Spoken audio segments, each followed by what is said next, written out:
Hello. അപ്പോൾ ഇന്ന് എനിക്ക് ഈ ഒരു സ്കെയിലാണ് കിട്ടിയിരിക്കുന്നത്. അപ്പോൾ ഇന്നത്തെ വർക്ക് ഫുൾ ഇതിലാണ് ചെയ്യാൻ പോകുന്നത്. അപ്പോൾ എൻ്റെ ഉണ്ടായിരുന്ന ഓൾമോസ്റ്റ് എല്ലാ ഫാബ്രിക് കളേഴ്സും ഞാൻ എടുത്തിട്ടുണ്ട്. അപ്പോൾ ആദ്യം തന്നെ ഞാൻ ലീഫ് ഗ്രീൻ കളറാണ് അടിച്ചു കൊടുക്കുന്നത്. അതിനുശേഷം അൾട്രാമൈൻ ബ്ലൂ എടുത്ത് അടിച്ചു കൊടുത്തിട്ടുണ്ട്. അപ്പോഴാണ് ഒരു കാര്യം ശ്രദ്ധിച്ചത്, ഞാൻ ഈ അടിക്കുന്നത് മൊത്തം ലെഫ്റ്റ് സൈഡിലാണ്, റൈറ്റ് സൈഡിലൊന്നും ഞാൻ ചെയ്യുന്നില്ലാന്ന്.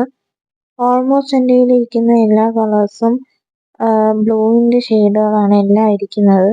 അപ്പോൾ ഇത് ചെയ്തുകൊണ്ടിരിക്കുമ്പോൾ തന്നെ എനിക്ക് 2-3 കളറ് ഡിഫറെൻ്റ് ആയിട്ട് കിട്ടി. അപ്പോൾ അതിനെ അടിച്ചു കൊടുക്കുകയാണ്. എനിക്ക് കിട്ടിയത് റെഡ്, ബ്രൗൺ, യെല്ലോ ആണ്. അപ്പോൾ അത് റൈറ്റ് സൈഡിലായിട്ട് അടിക്കാമല്ലോ എന്ന് വിചാരിച്ചിട്ട് പിന്നെ അത് അടിച്ചു കൊടുത്തു. പിന്നെ കിട്ടിയ ഫുള്ള് ബ്ലൂവിൻ്റെ ഷെയ്ഡുകൾ തന്നെയായിരുന്നു. അതായത് സ്കൈ ബ്ലൂ കിട്ടി. ഒരു കളറ് 2 പ്രാവശ്യമായിട്ടാണ് ഞാൻ അടിക്കുന്നത്. അപ്പോൾ സ്കൈ ബ്ലൂ അടിച്ചതിന് ശേഷം എനിക്ക് കിട്ടിയത് വയലറ്റ് ആണ്. വയലറ്റും ഞാൻ റൈറ്റ് സൈഡിലായിട്ട് അടിച്ചു കൊടുക്കുകയാണ്.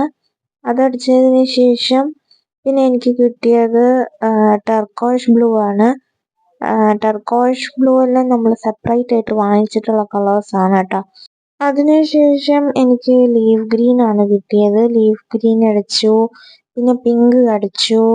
അപ്പോൾ ഇതെല്ലാം ഇപ്പം ഞാൻ 2ാമത്തെ പ്രാവശ്യമാണ് അടിക്കുന്നത്. അതായത് ലെഫ്റ്റ് സൈഡിൽ നിങ്ങൾക്കൊരു പിങ്ക് കാണാം, അപ്പുറത്തെ സൈഡിൽ ഒരു പിങ്ക് കാണാം. അപ്പോൾ ഈ ഒരു രീതിയിലാണ് ഞാൻ ചെയ്തുകൊണ്ടിരിക്കുന്നത്. ചില കളേഴ്സ് സെയിം സൈഡിലായിട്ട് വന്നിട്ടുണ്ട്. പിന്നെ അടുത്തായിട്ട് നമുക്ക് സാപ്പ് ഗ്രീൻ ആണ് കിട്ടിയിരിക്കുന്നത്. സാപ്പ് ഗ്രീൻ അടിച്ചു. പിന്നെ അടുത്തതായിട്ട് ബ്രൗൺ കിട്ടി, ബ്രൗൺ അടിച്ചു.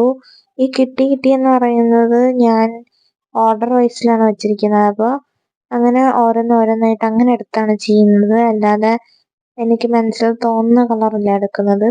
അപ്പോൾ ബാക്ക്ഗ്രൗണ്ടിൽ ഞാൻ വൈറ്റ് അടിക്കണോ ബ്ലാക്ക് അടിക്കണോ എന്ന് കൺഫ്യൂഷനിലായിരുന്നു. എന്നാലും അതുകൊണ്ട് ഞാൻ ഇതിൽ ബ്ലാക്ക് ഇങ്ങനെ ചെയ്യുന്നതിൽ അടിക്കണോ വേണ്ടോ എന്നും പറഞ്ഞിരിക്കുമായിരുന്നു. എന്നാലും അടിച്ചു. പിന്നെ എൻ്റെ മനസ്സിൽ തോന്നി ബാക്ക്ഗ്രൗണ്ടിൽ വൈറ്റ് അടിക്കാമെന്ന്.